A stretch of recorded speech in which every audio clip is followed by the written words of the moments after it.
Louvado e engrandecido seja o glorioso nome do nosso Senhor e Salvador Jesus Cristo.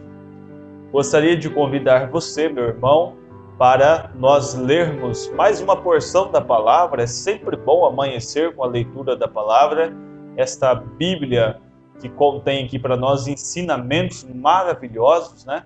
Creio que você é beneficiado, você é abençoado com essas palavras, seja aí aonde você estiver.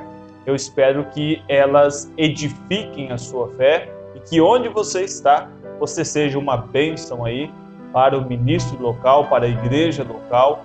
Lute, meu irmão, pelo reino, lute pela causa de Deus.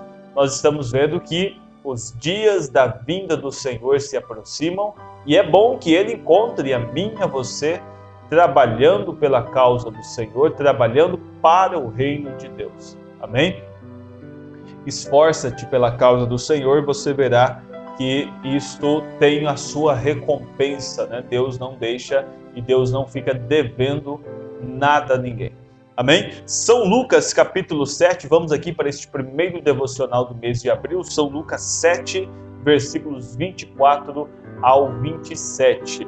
A Bíblia nos diz assim: E, tendo-se retirado os mensageiros de João, começou a dizer à multidão acerca de João: Que saístes a ver no deserto? Uma cana agitada pelo vento? Mas que saístes a ver? Um homem trajado de vestidos delicados? Eis que os que andam com preciosos vestidos e em delícias estão nos passos reais. Mas que saístes a ver? Um profeta? Sim, vos digo, e muito mais do que profeta. Este é aquele de quem está escrito: Eis que envio o meu anjo diante da tua face, o qual preparará diante de ti o teu caminho. Estava falando deste apóstolo, né? Deste profeta chamado João Batista. Um homem que o próprio Senhor Jesus disse: olha, dos nascidos de mulher, não há um tão grande, nunca houve um homem semelhante a este, grande, importante como este foi, né? E a vida de João é marcada disso, né? Ele é o precursor da primeira vinda de Cristo, ou seja, aquele que trouxe uma mensagem, que preparou o ambiente, vamos assim dizer, para que Cristo então fosse introduzido ao seu ministério. Eu espero que você esteja compreendendo, né? Você que ainda não é batizado, ele foi aquele que preparou o caminho para a chegada do Messias. E ele tinha essas características aqui que foram enaltecidas pelo próprio Senhor Jesus. E o irmão Brana, falando acerca disso na mensagem Que Saístes a Ver, pregado dia 1º de outubro de 1959, ele nos diz assim: agora muitas pessoas têm uma impressão errada de Cristo. Olha, às vezes é até assustador falar disso, né? A gente sente temor até disso. Mas há pessoas que tomam a Cristo como um ser fraco, sabe? Era muito comum a expressão que o irmão Brana usou aqui, era muito comum na América naquele dia, e ele disse o que as pessoas pensavam. Algumas pessoas pensam que Cristo era um marica, era a expressão popular daquele dia. Ah, Cristo é fraco, ele não pode fazer isso por mim, ele não dá conta. É um pensamento que começou através de grandes movimentos ali, né, americanos, e você vê ganhando o mundo hoje. Pessoas que não conseguem ver a grandeza do poder de Deus. Colocam Deus como um profeta apenas, ou Deus como um homem um pouco acima dos profetas, mas um homem ainda natural, fraco, quando na verdade ele de fraco não tem nada, ele é na verdade o ser mais poderoso, né, que nós temos conhecimento. Não há outro semelhante a ele, não há um Deus poderoso como o meu e o seu Deus. Amém? Mas é assim, o homem é limitado a ver as coisas. É limitado. A visão humana procura sempre equiparar as coisas com ele mesmo. Se ele é um fraco, ele está sempre procurando pessoas que se comparem a ele. Este é o homem, a visão do homem é pequena, é apertada, mas por isso que eu e você sempre gostamos aqui de enaltecer, e eu gosto de dizer isso a você, que sou grato a Deus, como eu creio que você também o é, por obtermos uma revelação que esclareceu, que abriu o nosso entendimento, que nos permite ver realmente quem é Jesus. Quem são estes homens da Bíblia? Não eram homens comuns, não homens usados por Deus. Você olha para Jesus, você vê que nele estava habitando corporalmente toda a plenitude da divindade. Não tinha ele como ele ser um homem fraco. Não havia homem mais forte do que ele, como ainda não há. Muito bem, então o irmão Brana continuou aqui na sua colocação, dizendo: Cristo foi o maior de todos os homens, falando lá até aquele momento ali. Ele foi o homem exemplo, ele não somente era homem, mas ele era Deus homem. Oh, uma qualidade incrível, né? Uma coisa impressionante, parando em Deus e dizendo: ei, morto, levanta. Olha onde ele está ali, foi colocado no sepulcro, rolaram uma pedra, mas já faz 4 dias, mestre, não tem o que fazer, sai para fora, Lázaro. Ei, olha, aqui está o endemoniado, uma legião de demônios sobre ele, sabe? Ele anda nu, correndo, atacando as pessoas, o que fazer? Vou lá ver ele. Desceu na ilha, expulsou aquele demônio. Este é o Deus das Escrituras, é o Deus que nós cremos. Ele diz: ele era Deus conosco, o Emanuel. Isaías profetizou isto lá atrás. Ele foi o mais humilde de todos nós.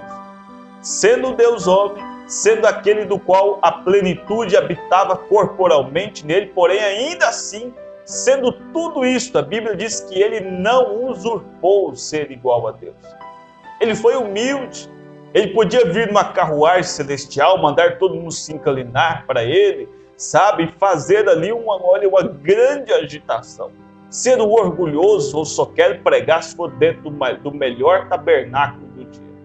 Não, ele veio, irmão, dando uma das maiores lições que um ser humano pode aprender, é isso, é ver o próprio Deus. E o irmão Brana dizendo: ele foi o mais humilde dos homens. Mas você pode ser humilde em demasia, ou seja, em excesso. Você pode chegar a ser tão humilde até que o diabo faça de ti um fantoche. Ele foi tão humilde a lavar os pés dos discípulos. Ele estava perdoando bastante, o suficiente para orar por aqueles que pregaram os pregos em suas mãos. Porém, ele foi homem o suficiente para dobrar aquela corda e fazer correr do templo os cambiadores, os vendedores. Sim, João foi o homem o suficiente para ser manso e humilde. Voltando a falar de João. Ele foi o homem suficiente para se parar nas margens do Jordão. Ele não necessitava de uma grande sinagoga ou de um lugar para pregar. Este homem que Jesus disse: olha, nascido de mulher, não há um como ele. Não tinha um lugar para pregar. Eu só prego se for numa grande igreja. Ele não tinha um lugar. O precursor da primeira vinda de Cristo, o homem aguardado para introduzir a mensagem de um Messias, não tinha onde pregar. Andava não em finos vestidos delicados, né? Foi a linguagem bíblica aí, do versículo do 24 ao 27, São Lucas 7. Ele diz: olha, era esse, você foi ver um homem vestido de vestidos delicados? Ele não tinha isso. Não era isso. Então você vai vendo essas coisas, e isso tem que servindo para nós como um exemplo. Talvez você seja um extremista e diga: bom, olha, se ele é assim, vou usar aí trapos, né? E andar de qualquer maneira. Pois tem a vida dele. Quer imitar ele em alguma coisa? Imite na qualidade de espírito que ele tinha. Imite ele nessas coisas. Ele diz: ele foi tão humilde a lavar os pés dos discípulos. Porém, ele foi o homem suficiente para dobrar aquela corda, correr até do templo, até dos vendedores. João, um homem assim, o suficiente para ser manso e humilde. Ele foi homem suficiente para parar ali nas margens do Jordão. Não necessitava de uma grande sinagoga, de um lugar para pregar. Ele era humilde, ele pregava a céu aberto. Ele era humilde o suficiente que ele não apelava para as pessoas para ter muito dinheiro para pastoreá-la em sua igreja. Ele vivia de gafanhotos, de mel silvestre. Gafanhoto, eles têm muito disso naquele país. Eles são enormes e eles comem, conserva, defumados e tantos outros jeitos. É desta maneira que ele vivia, e o traje dele era feito de pele de ovelhas enroladas em seu corpo. Não vivia pedindo dinheiro. É tão comum isso hoje, né? Olhe, nós vamos fazer assim, e sempre o dinheiro está no meio do assunto. Vai misturando, pegando escrituras, aumentando escrituras, obrigando as pessoas, sabe, de uma forma leviana, a trazerem dinheiro, a manter o império funcionando. Ele não era assim. O precursor da primeira vida não fez isto, não era assim. Vestia-se em traje feito de pele de ovelha. Irmão, vamos conversar aqui um pouquinho, pense que coisa mais estranha era aquilo. Que esquisito, que vestimenta esquisita para um pregador. Enrolado daquele jeito, comendo mel silvestre com gafanhoto. Olha que dieta era esta. Cadê o seu pastor? Quem é? É João Batista. João Batista? Quem é? Você já viu um homem enrolado em pele de ovelha? É ele. Aquele homem que come mel silvestre com gafanhoto, é ele. Ele vai introduzir o Messias. Veja como que é difícil. Se Deus não abrir o seu entendimento, você não consegue ver as coisas com clareza. Nossos olhos, nossos sentidos naturais enganam a gente. Nós passamos às vezes na frente de uma pequena igreja e pensamos, Deus aqui neste lugar, Deus com este povinho, nesta vila, nesta aldeia, seja onde for, essa cidadezinha aqui, rapaz, que nada. Deus está nos grandes lugares. Nós vemos aí a história secular, a história que está ali, você não encontra isso na Bíblia, mas os livros da época narrou isso. A história do quarto sábio, né? E diz assim que ele procurou a Jesus por longo tempo, indo a palácio, saindo de palácio, indo no outro, saindo de um palácio, não achou Jesus. Encontrou com ele lá no finalzinho da vida e disse, olha, eu tenho te procurado, Senhor. Encontrou um rabino, o rabino disse para ele, você está no lugar errado. Olhe para a Bíblia. A Bíblia vai mostrar para você onde é que Jesus está. Vai nas Escrituras, vê o que Isaías disse acerca dele. Ele não estaria em palácios, não. Ele iria atrás dos necessitados. Vá lá, comece a procurar onde há um povo necessitado. Você verá Jesus ali.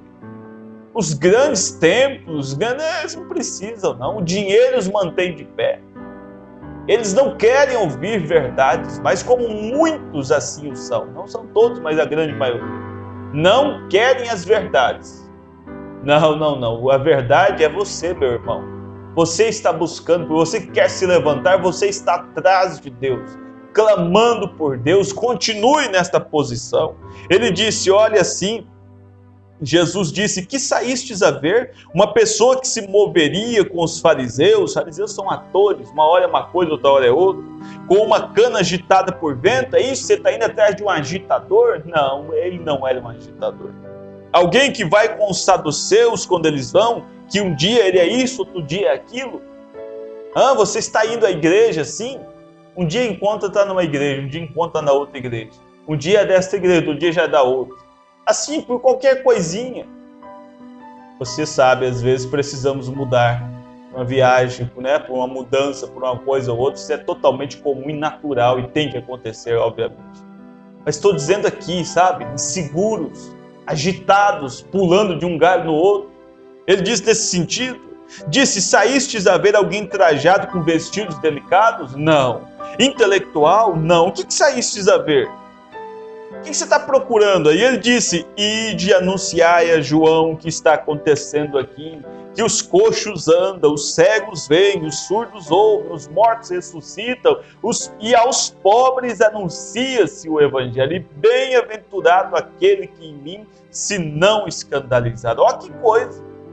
Aquele era o sinal do Messias, aquele era o sinal para anunciá-lo. Este é o sinal da verdadeira santidade da igreja hoje. embora estão diminuindo, todavia é a marca do chamamento de Jesus Cristo.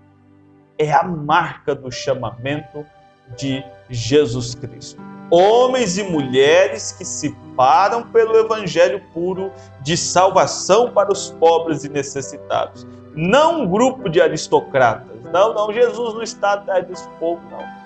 Por que não está? Porque esse povo não quer ele. Esse povo está abastado de bens, de coisas, sabe? Às vezes seguem um pouco, analisam um pouco como um jovem rico. Não era um homem despreparado, não. Não, tudo isso daí, Senhor, eu tenho observado. Tudo isso eu tenho guardado, velado, zelado. Mas agora eu vou dizer ao Senhor, então vá lá, entregue tudo que você tem. Ele não conseguiu. Ele não conseguiu desprender. Pareceu estranho demais, difícil demais abrir mão das coisas. É difícil para muitos olhar para a Bíblia e crer nela como ela está. Ele teria que abdicar de muitas coisas que ele possui, que ele tem, que ele faz, amizades que naturalmente, não por imposição, mas naturalmente seriam tiradas de sua vida. Eles não conseguem dar este passo como você tem feito. Não consegue servir a Jesus como você tem que servir. Não consegue se alegrar na palavra como você tem se alegrado. Regozija no Senhor por isso, porque seus olhos foram abertos, a cruz foi mostrada para você, você amou o Calvário, você ama a palavra de Deus. Ele disse, homens e mulheres que se param pelo evangelho puro. Aí está a coisa. Embora estão diminuindo, todavia é a marca do chamamento de Jesus Cristo. É a marca. Que marca é essa? Homens e mulheres que se param pelo evangelho puro, como você está fazendo, de salvação para os pobres e necessitados. Você que para um folheto, para um anúncio, para enviar a programação aí da sua igreja para as pessoas, levando elas aquilo que é puro, gente. Nós temos esta chance de sermos grandes contribuintes da causa de Deus, falando ao sair aí. Eu sei que estamos praticamente proibidos, de sair de casa. Aqui na região onde eu estou está assim. Mas quando você tiver a oportunidade, leve Cristo às pessoas. Entregue Cristo para as pessoas. Ele diz, não um grupo de aristocratas que se trajam de maneira tal em suas igrejas, que faz com que um homem pobre se sinta fora do lugar, mas sim um grupo de pessoas humildes. Aí é onde o evangelho é pregado. Não a política influenciando a pregação, ditando o que pode falar, o que não pode. Não pregue isso aqui não, senão o irmão vai embora da igreja. Não pregue isso aqui não, fique do meu lado porque eu te protejo. Essa coisa nojenta da política. Não é assim com o povo de Deus. Não é assim com o evangelho puro. Não é assim com o homem que serve a Deus. Aí é onde o evangelho é pregado. Eles oram pelos enfermos e eles são curados. Deus confirma o ministério deles com sinais e maravilhas. Aí está o evangelho sendo pregado para os pobres. Ide e anunciai a João estas coisas. Anuncie estas verdades para ele. Irmão, isso é muito bom. Leve estas verdades adiante. Anuncie Cristo também para as pessoas. Fale do que ele tem feito na sua vida. Conte, use este dia agora, use esta quinta-feira para impactar outras vidas. Use. Este evangelho é poderoso.